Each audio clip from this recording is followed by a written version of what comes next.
I mean, what was it like playing with Blue Eyes himself, the great Frank Sinatra? It was a privilege.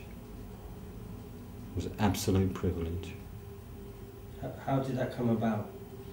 I was playing with a support band, and I was playing bass guitar, and he just brought a double bass player with him, and he wanted some bass guitar on a couple of tracks, or 3 or 4 tracks.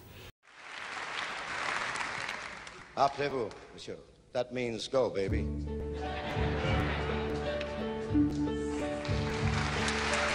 now, it's amazing. When you play for an artist, you get a book of music with gold embossed letters of the name of the artist on the front. And they gave me this book of music. And Stoner Crows, it said Frank Sinatra on the front. I was so impressed. It was fantastic. I loved it. Did 4 or 5 nights. It was one of the coolest things I've done, yeah. Frank used to smoke on stage, and after one of the shows, when the theatre went dark, I ran to the front of the stage. I've still got them. I picked up some of his dog ends.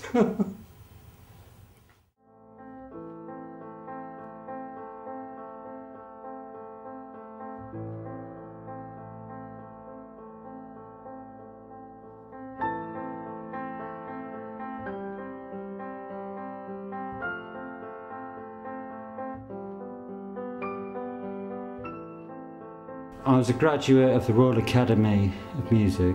I think I can't really remember. I was 22 or 23 when I finally graduated.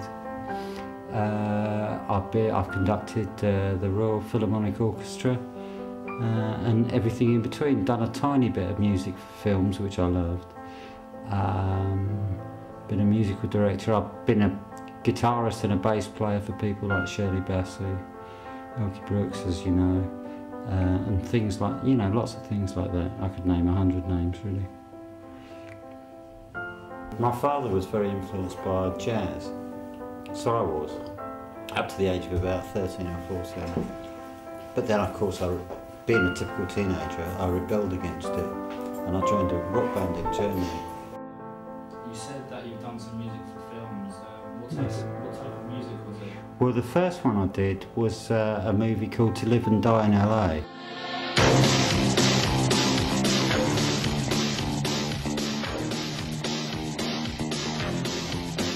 That was with a band called Wang Chung, who had a few hits around that time. And I was just the programmer. I was just adding to what they'd put the guitars and the drums down, and I added to it, which was tremendous fun. So, what exactly was your involvement in the Alki Brooks Inspiration album? I produced about 8 tracks on it. I think there's a lot of tracks on that album. There's 14 or 16 tracks on it, and I produced 8 of them. What was it like working with Mr. Pete Burns? Nice guy, actually. Misunderstood. He plays on the publicity side quite a lot, but overall he's a very caring guy. All I know is that's me. You look like you're having fun. Open up your loving arms, watch out here I come. You spin me right round, baby, right round, like a record, baby, right. What exactly was your involvement in the You Spin Me Round program? Computer program. All the digga, all that stuff. Piece of cake.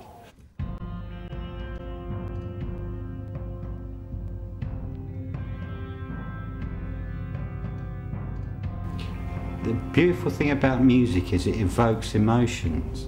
It can make you angry, it can make you happy, it can make you romantic, it can make you sad. It's an evoker. It can.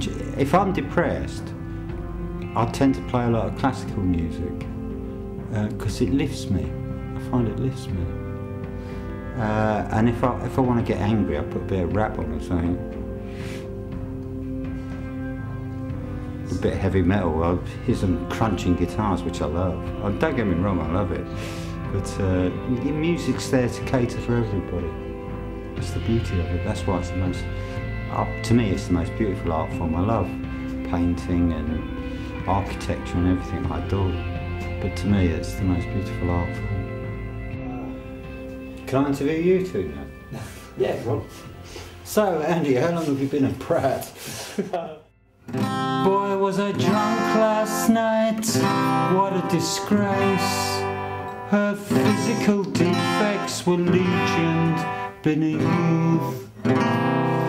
the sickly sweet odour of old rotting teeth.